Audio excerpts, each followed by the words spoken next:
जिस व्यक्ति ने कभी गलती नहीं की, उसने कभी भी कुछ नया करने की कोशिश नहीं की। ऐसा कहना है विश्व के सुप्रसिद्ध वैज्ञानिक और भौतिक शास्त्री एल्बर्ट आइंस्टाइन का, जिन्होंने हमारे युग को इतना विकसित और डिजिटल बनाने में बहुत ही महत्वपूर्ण भूमिका निभाई है।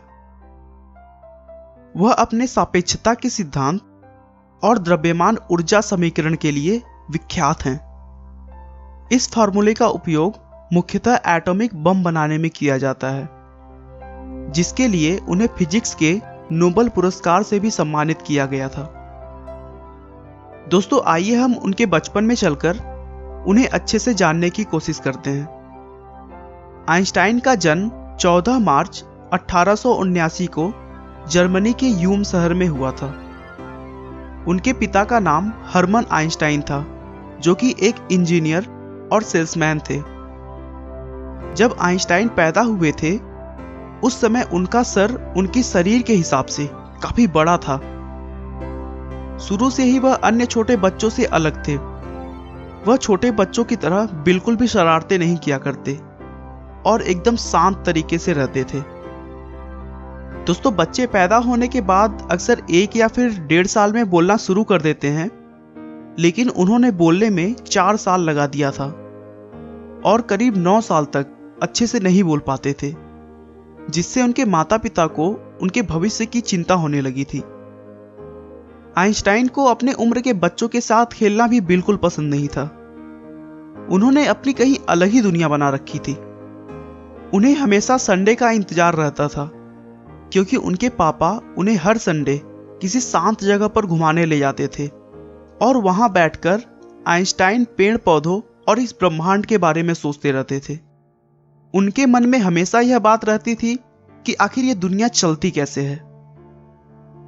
अपनी शारीरिक कमियों और न बोल पाने की वजह से उन्होंने स्कूल जाना बहुत लेट स्टार्ट किया। उन्हें स्कूल एक जेल की तरह लगता था। उनका मानना था कि स्कूल एक ऐसी जगह है जहां कोई भी आजाद नहीं है। इस सोच के पीछे एक कारण भी था। वह अपने टीचर्स की बताई हुई बातों को आसानी से एक्सेप्ट नहीं करते थे, क्योंकि उन्हें लगता था कि टीचर्स द्वारा पढ़ाई हुई चीजें अभी भी अधूरी हैं और इसीलिए वे उनसे बहुत अजीब अजीब से क्रॉस क्वेश्चंस किया करते थे, जिसकी वजह से टीचर्स भी उनसे बहुत चिढ़े हुए रहते थे और आइंस्टाइन को उन्होंने मंदबुद्धि भी कहना शुरू कर दिया था।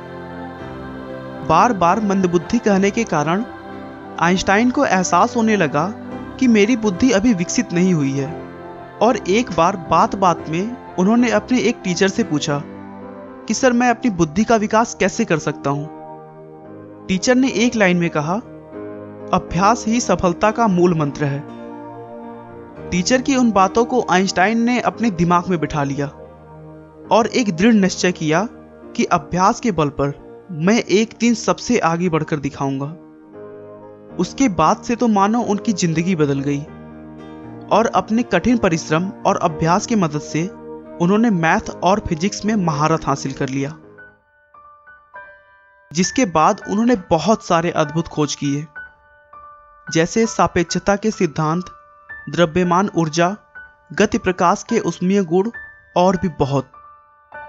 आज घर बैठे हमें इंटरनेट के द्वारा जो जानकारियां प्राप्त हो रही हैं, उन सभी आविष्कारों में भी एल्बर्ट आइंस्टाइन का महान योगदान है। उन्होंने दिखा दिया कि एक मंदबुद्धि व्यक्ति भी मेहनत, हिम्मत और लगन के बल पर इस संसार में कुछ भी कर सकता है। एल्बर्ट आइंस्टाइन अपने दिमाग में ही पूरी रिसर्च को सोचकर पूरा प्लान तैयार कर लेते थे, जो कि उनके लैबोरेटरी प्रयोग से ज्यादा सटीक होता था। एल्बर्ट आइंस्टाइन को इजराइल के राष्ट्रपति पद का प्रस्ताव भी दिया गया, लेकिन उन्होंने इसे विनम्रतापूर्वक मना कर दिया। अमेरिकी सरकार आइंस्टाइन के टैलेंट से इतना डर गई थी कि उनके पीछे अपना जासूस लगाकर रखी थी, ताकि उनके रिसर्च का कोई गलत प्रयोग ना हो सके जो कि देश के लिए हानिकारक हो। यहां तक कि एक पैथोलॉजिस्ट ने आइंस्टाइन के 100 परीक्षण के दौरान उनका दिमाग चुरा लिया था, ताकि वह उनके बुद्धिजीवी होने का पता लगा सके। आइंस्टाइन ने मानवता की भलाई और मनुष्य का जीवन अधिक सफल बनाने के लिए अपना पूरा जीवन समर्पित कर दिया और 18 अप्रैल 1955 को 76 वर्ष की उम्र में उन्होंने इस दुनिया को अलविदा कहा। आपका बहुमूल्य समय देने के लिए बहुत बहुत धन्यवाद।